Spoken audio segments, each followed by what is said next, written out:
जनपद अमेठी का समाज कल्याण विभाग इन दिनों चर्चा में बना हुआ है। लगातार समाज कल्याण विभाग से पत्र से लेकर जो सीसीटीवी वीडियो हैं वो वायरल हो रहे हैं।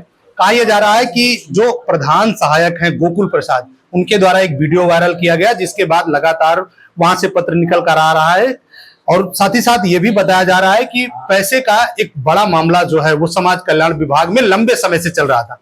इन तमाम विषयों पर जानकारी के लिए हम इस समय समाज कल्याण अधिकारी के पास ही मौजूद हैं और इनसे पूरे मामले पर गहनता से बात करते हैं कि क्या मामला है समाज कल्याण विभाग का और किस तरीके से ये जो वीडियो है, सीसीटीवी पत्र जो है और जो वायरल वीडियो है, ये सब वायरल हो रहे हैं। सर, कहीं ना कहीं समाज कल्याण विभाग में आप जिम्मेदार पद पर हैं, पूरा समाज कल्याण विभाग आप ही देखते हैं, कैसे देखते हैं ये जो प्रधान सहायक का एक वीडियो वायरल हुआ, उसके बाद पत्र वायरल हुए, फिर सीसीटीवी वीडियो जो है वो वायरल हुए, क्या कहेंगे इस पूरे मामले को लेकर? वीडियो जो वायरल हुआ है मैंने भी देखा है। ऐसे 3 वीडियो मेरे नज़र से गुजरे हैं और वीडियो में जो कुछ दिख रहा है वो सच है। उस सच को इनकार नहीं किया जा सकता। और देखिए, इनके विषय में मुझे पहले से भी जो है जानकारी थी कि ऐसी गतिविधियां हैं इनकी, और कोई प्रमाण नहीं था मेरे पास। ये प्रमाण भी सामने आया और इनका अनियमितता का एक इतिहास रहा है। 2020 में अत्याचार उत्पीड़न योजना के अंतर्गत लाभ पहुंचाया जाता है अनुसूचित जाति के व्यक्तियों को, उसमें कुछ अनियमितता इनके द्वारा बरती गई थी और तत्कालीन जिलाधिकारी अरुण कुमार साहब के द्वारा निदेशक समाज कल्याण को पत्र लिखा गया था इनके खिलाफ कार्रवाई हेतु। और वो कार्रवाई, उस पर कार्रवाई के लिए जो है जांच अधिकारी नामित किया गया था उप निदेशक प्रयागराज मंडल को। जांच अभी लंबित है। इसके बाद में मैं 2 अगस्त 2024 से इस जनपद में तैनात हूँ। मेरे कार्यकाल में एक शिकायत इनके विषय में प्राप्त हुई कि इन्होंने अपनी पत्नी के खाते में जो है 30,000 रुपये की धनराशि अंतरित की है राष्ट्रीय पारिवारिक लाभ योजना के अंतर्गत। राष्ट्रीय पारिवारिक लाभ योजना में घर के किसी कमाऊ सदस्य की जो 60 वर्ष से कम आयु का हो, उसकी मृत्यु के उपरांत उसकी पत्नी को आर्थिक सहायता दी जाती है 30,000 रुपये की। और इन्होंने अपने आप को मृत दिखाकर वो पैसा अपनी पत्नी के खाते में डाला था। नियमानुसार तो व्यवस्था यही है कि मृत व्यक्ति को ही दिया जाएगा। अब ये भी हो सकता है पैसा वापस आया हो कहीं से, क्योंकि पहले होता था कि कोई ट्रांजैक्शन फेल हुआ, कुछ हुआ, पैसा वापस आया, तो चूँकि 2017 का मामला है तो वो चेक के माध्यम से वहाँ चला गया। उस समय संभवतः पीपीएफ प्रणाली नहीं थी, तो बैंकर्स तो वो चेक जो है वहाँ गया।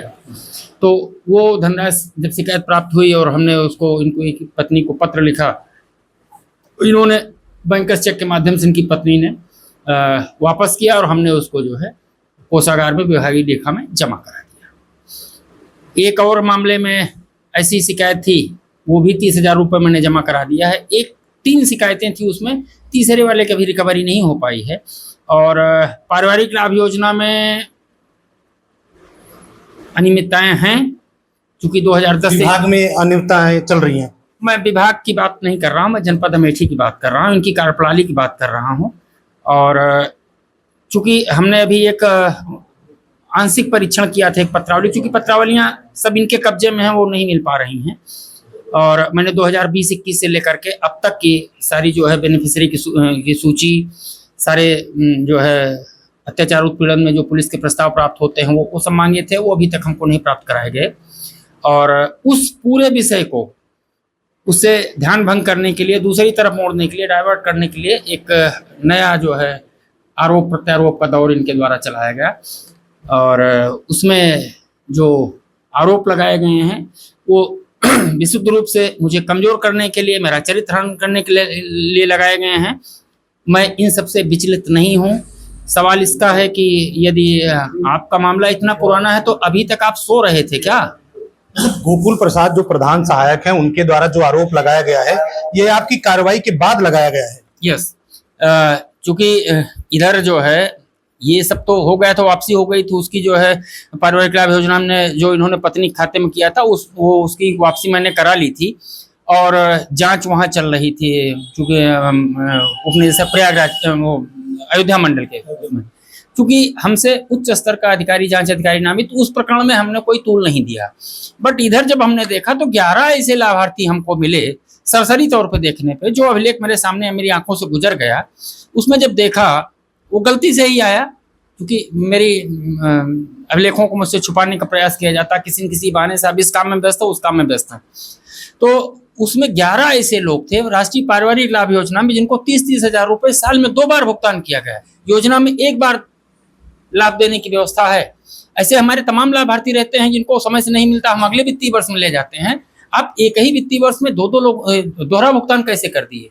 उस पे जब हमने देखा तो हमने बैंक से उसके स्टेटमेंट निकलवाए, बैंक को पत्र लिख के, तो सारी बैंक ने, उसमें एक पोस्ट ऑफिस का भी मामला था, उन्होंने इस बात की पुष्टि हुई कि नहीं भुगतान हुआ है, ट्रांजैक्शन फेल नहीं है, भुगतान भी हुआ है। तो इसके लिए कौन दोषी है? और अगर दोषी के खिलाफ कार्रवाई की जाएगी तो अनर्गल आरोप लगाएगा। सर, देखा जाए तो प्रदेश में मुख्यमंत्री योगी आदित्यनाथ की सरकार है और भ्रष्टाचार पर कड़ा प्रहार हमेशा से करते चले आ रहे हैं। और विभाग के जो कर्मचारी हैं, चाहे प्रधान सहायक हों या जो अभी और भी इसमें संलिप्त हैं, कुछ लोगों का जो अपना फंडा चलता होगा विभाग में, तो ऐसे लोगों पर जब कार्रवाई आपके द्वारा की गई तो इसके बाद अब क्या नतीजा है जो वर्तमान समय पर ये तरह तरह के वीडियो और फोटो वायरल कर रहे हैं, तो क्या दिखाना चाहते हैं? भ्रष्टाचारी के खिलाफ कार्रवाई की, गरीब जनता को उसका हक, उसका अधिकार बिना किसी व्यवधान के मिले, इसकी दिशा में कदम बढ़ाता रहा। इसका नतीजा है कि मुझे भ्रष्टाचारी बताया जा रहा है। एक महाभ्रष्टाचारी व्यक्ति मुझे सर्टिफिकेट देगा जिसके आचार विचार आचरण से जनपद के लोग, जनप्रतिनिधि और यहाँ के जो भी लाभार्थी हैं सब परिचित हैं। तो मामले और भी उजागर होंगे। जांच तो चल रही है। मेरी समझ से तो जितने प्रकरण हमने भेज दिए हैं, 3, एक अपनी पत्नी के खाते में इसने भुगतान कराया पारिवारिक लाभ योजना का, माधुरी जायसवाल के खाते में, गोकुल प्रसाद जायसवाल की पत्नी है माधुरी जायसवाल। दूसरा एक छोटका करके है, उसका भेजा हूँ, 2 का पैसा वापस करा लिया हूँ। बाकी जो 11 लोग हैं, 11 मामले हैं, क्या इतना पर्याप्त नहीं कार्रवाई के लिए? गहन जांच तो होती रहेगी, या फिर इसके खिलाफ वो तथ्य तो आएंगे, बाद में आएंगे, वो जांच में आएंगे। जिला स्तर पर भी जो है एक कमेटी बनाई गई थी, ये जो वीडियो वायरल हुए थे, डीएम मैम ने बनवाई थी, वो भी अपनी हमारी इधर बात भी हुई थी, तो जांच आख्या सौंपने वाले हैं। कुछ उनको अभिलेखों की आवश्यकता थी, हमने उनको उपलब्ध करा दिए हैं, तो जांच चलती रहे। लेकिन उचित होगा कि इसको इस कार्यालय से में जब तक रहेगा ये गतिरोध तो पैदा करेगा। तो देखा ये जाए तो मतलब अब ये यूं कहा जाए कि विभाग में जो प्रधान सहायक है वो जो है मतलब कहीं ना कहीं गलत तरीके से जो ट्रांजैक्शन है वो दे रहा सरकारी धनों का, और इसका रहना आगे भी इस तरीके की बात बनी रहेगी। तो कैसी कार्रवाई के अनुरोध अपने से सीनियर अधिकारियों से आप किए सर? मैंने कठोर अनुशासनिक कार्रवाई का अनुरोध किया है निदेशक समाज कल्याण से। 4 मार्च 2025 को आरोप पत्र प्रेषित किया है, 105 पृष्ठ हैं उसमें, साक्ष्य सहित हैं, और कार्मिक नियमों के अनुसार जो कार्रवाई, उचित कार्रवाई है वो की जाए। तो ये थे समाज कल्याण विभाग के अधिकारी जिनका साफ कहना है कि अगर प्रधान सहायक गोकुल प्रसाद उस पद पर बने रहेंगे तो जो पीछे से लगातार इस तरीके से गलत ट्रांजैक्शन लोगों के खाते में साल में 2-2 बार किया गया, इस तरीके के काम किए जाते रहेंगे। हालांकि अधिकारी का ये कहना है कि हमने अपने सीनियरों से ये अनुरोध किया है पत्र के जरिए कि इनको इस पद से हटाया जाए। फिलहाल देखा यह जाए तो प्रदेश में जिस तरीके की योगी सरकार चल रही है, भ्रष्टाचारियों पर कड़ी नकेल कसने में माहिर है, तो विभाग किस तरीके से कार्रवाई करता है इस प्रधान सहायक पर, या जो भी लोग उस विभाग में दोषी हैं उन पर कैसी कार्रवाई होती है, किस तरीके की कार्रवाई अमल में लाई जाती है, ये तो आने वाला वक्त ही बताएगा। Sanjay Yadav, India news, Amethi.